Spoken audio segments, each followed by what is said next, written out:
ये कहानी लिंडा नाम की एक टीचर के ऊपर आधारित है जो ना चाहते हुए भी अपने एक स्टूडेंट से प्यार कर बैठती है। उसके बाद उन दोनों के बीच में वही होता है जो हमारी पिछली एक्सप्लेनेशन में अभी तक होता आया है, लेकिन प्रॉब्लम तो तब होती है जब वो टीचर उसके बिना नहीं रह पाती। आगे उन दोनों के बीच में क्या क्या होता है वो हम आज की इस एक्सप्लेनेशन में देखने वाले हैं। आज मैं जिस मूवी को एक्सप्लेन करने वाला हूँ इस मूवी का नाम है द इंग्लिश टीचर और ये मूवी 2013 में रिलीज हुई थी। मूवी के स्टार्टिंग सीन में हम लिंडा नाम की एक टीचर को देखते हैं। लिंडा की जिंदगी कुछ खास नहीं है क्योंकि वो बस बच्चों को पढ़ाती है और कुछ छोटे मोटे काम करती है और इसके अलावा लिंडा कुछ भी नहीं करती। लिंडा की आधे से ज्यादा उम्र निकल चुकी थी लेकिन उसके बाद भी वो सिंगल ही थी क्योंकि लिंडा अभी तक जिस बंदों से मिली थी वो सामने वाले को हमेशा चूतिया ही समझती थी और जो लोग लिंडा को पसंद आते थे वो लिंडा को पसंद नहीं करते थे। ऐसे ही बीते एक शाम लिंडा एक एटीएम से पैसे निकाल रही थी, तभी एक जवान लड़का लिंडा के पास आता है, लेकिन लिंडा बिना कुछ सोचे उस पे पेपर स्प्रे कर देती है क्योंकि उसकी शक्ल देखने के बाद लिंडा को लग रहा था कि ये शायद कोई समुद्री लुटेरा है। तभी वो बंदा लिंडा को बताता है कि मैं कोई लुटेरा नहीं बल्कि तुम्हारा पुराना स्टूडेंट हूँ, जिसके वजह से लिंडा उससे माफी मांगती है और उसे लिफ्ट भी देती है। उस लड़के का नाम जेसन था।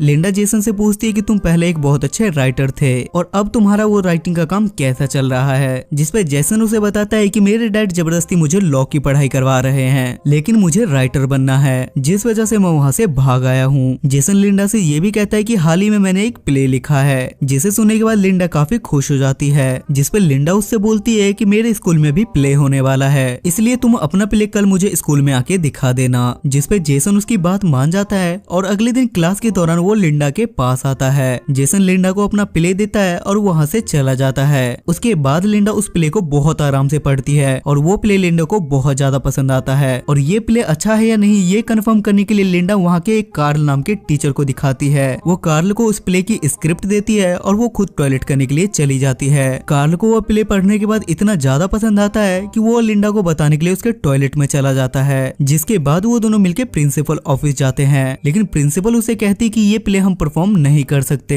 क्योंकि इसकी एंडिंग में माँ बाप का मर्डर और बच्चों को सुसाइड करना सिखाया गया है और एक स्कूल के अकॉर्डिंग ये एंडिंग ठीक नहीं होगी। जिसपे कार्ल उसे बोलता है कि अगर आपको एंडिंग पसंद नहीं आ रही तो हम एंडिंग को चेंज कर देंगे और ये बात प्रिंसिपल भी मान जाती है। वहाँ से बाहर आने के बाद लिंडा कार्ल से कहती है कि हम इस प्ले में कुछ भी चेंजेस वगैरह नहीं करेंगे, प्ले जैसा है वो वैसा ही रहेगा, लेकिन इसके बारे में तुम भी प्रिंसिपल मैम को कुछ भी मत बताना। इसके बाद लिंडा और जेसन एक कैफे में मिलते हैं जहाँ लिंडा जेसन से बोलती है कि तुम्हारा प्ले प्रिंसिपल मैम को इतना ज्यादा पसंद आया है कि वो स्कूल में एनुअल फंक्शन में ये प्ले परफॉर्म करवाएगी, लेकिन तभी जेसन लिंडा को ऐसा करने से मना कर देता है और वो लिंडा से कहता है कि मेरा लिखा हुआ प्ले इतना भी ज्यादा अच्छा नहीं है, जिसपे लिंडा उसे समझाती है कि तुम्हारा लिखा हुआ प्ले बहुत ज्यादा अच्छा है और ये लोगों को बहुत ज्यादा पसंद आएगा। ये सुन के जेसन भी उसकी बात मान जाता है और ये सब मिलके प्ले की तैयारी करना शुरू कर देते हैं। प्रैक्टिस के दौरान वहाँ पे जेसन के डैड आ जाते हैं और वो उसे अपने साथ वहाँ से ले जाने लगते हैं, लेकिन तभी लिंडा जेसन के डैड को ऐसा करने से मना कर देती है और जेसन की डैड को भी उसकी बात माननी पड़ती है। तभी अचानक से जेसन के पेट में दर्द होने लगता है और लिंडा उसे अपने साथ एक क्लासरूम में ले जाती है और वहाँ पहुँचने के बाद लिंडा जेसन को पेट दर्द की दवाई देती है, लेकिन वो गोली खाते के साथ जेसन के अंदर का किंग कॉन्ग जाग जाता है, जिसके बाद वो छूटते ही लिंडा को किस करने लगता है। ये देखने के बाद लिंडा के होश उड़ जाते हैं और वो भी बदला लेने के लिए उसके साथ दबा के किस करती है। जेसन का स्पाइडरमैन अब खड़ा हो चुका था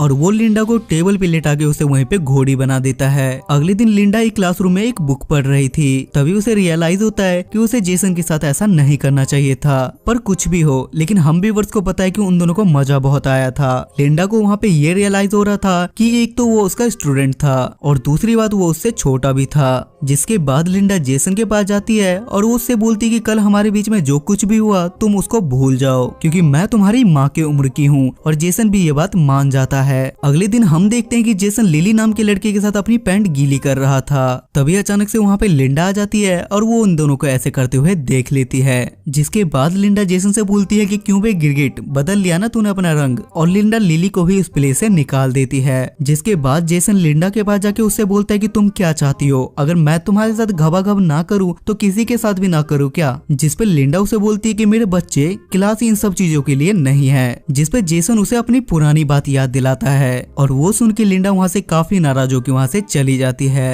लेकिन ये सारी बातें इन्हीं की क्लास का एक स्टूडेंट वहाँ पे चुपचाप रिकॉर्ड कर रहा था और वो बच्चा स्कूल में ये बात इस तरीके से फैलाता है जैसे कि कोरोना वायरस। अगले दिन जब लिंडा अपने क्लास के बच्चों को पढ़ा रही थी तो सारे बच्चे उसका मजाक मजाक बना रहे थे, जिससे नाराज होने के बाद लिंडा प्रिंसिपल के पास चली जाती है और वो प्रिंसिपल से बोलती है कि लिली मेरे बारे में झूठा अफवाह फैला रही है। ये सुन के प्रिंसिपल को भी काफी गुस्सा आता है और वो लिंडा को अपने साथ लेके लिली के पास जाता है, जहाँ प्रिंसिपल लिली से पूछता है कि तुम लिंडा के बारे में झूठी अफवाह स्कूल में क्यों फैला रही हो, जिसपे लिंडा प्रिंसिपल से बोलती है कि मैंने लिली और जेसन को एक साथ घबाघब करते हुए देखा था और शायद लिली मेरे से इस बात का बदला लेना चाहती है, जिसपे लिली बोलती है कि मैंने कुछ भी नहीं किया, बल्कि लिंडा मैम का खुद जेसन के साथ अफेयर है। लिली खुद को सही साबित करने के लिए प्रिंसिपल को वही वाली वीडियो क्लिप दिखाती है जो उस हरामी बच्चे ने रिकॉर्ड कर लिया था। ये देखने के बाद प्रिंसिपल को काफी गुस्सा आता है और वो लिंडा को स्कूल से निकाल देता है। घर जाते वक्त लिंडा गुस्से में एक छोटे से पोल को रोड में ठोक देती है, जिसकी वजह से उसका एक्सीडेंट हो जाता है और उसे हॉस्पिटल में भर्ती करवाना पड़ता है। जहाँ लिंडा भर्ती होती है वहाँ के डॉक्टर जेसन के डैड होते हैं, जिसे देख के लिंडा काफी रोने लगती है और लिंडा जेसन के डैड को अपने और जेसन के अफेयर के बारे में बता के वहाँ से चली जाती है। और ये सुनने के बाद जेसन के डैड खरगोश डांस करने लगते हैं। घर आने के बाद लिंडा के पास कार्ल का कॉल आता है और वो लिंडा से प्ले के बारे में पूछता है, जिसपे लिंडा कार्ल को बोलती है कि मैं इस प्ले में शामिल नहीं हो सकती। अगले दिन सुबह सुबह लिंडा के स्कूल की प्रिंसिपल लिंडा के घर आती है और वो लिंडा को बताती है कि कार्ल को हार्ट अटैक आया है और वो लिंडा से ये भी कहती है कि शो की $18,000 की टिकट भी बिक चुकी है और अब अगर प्ले नहीं हुआ तो हम लोग बर्बाद हो जाएंगे।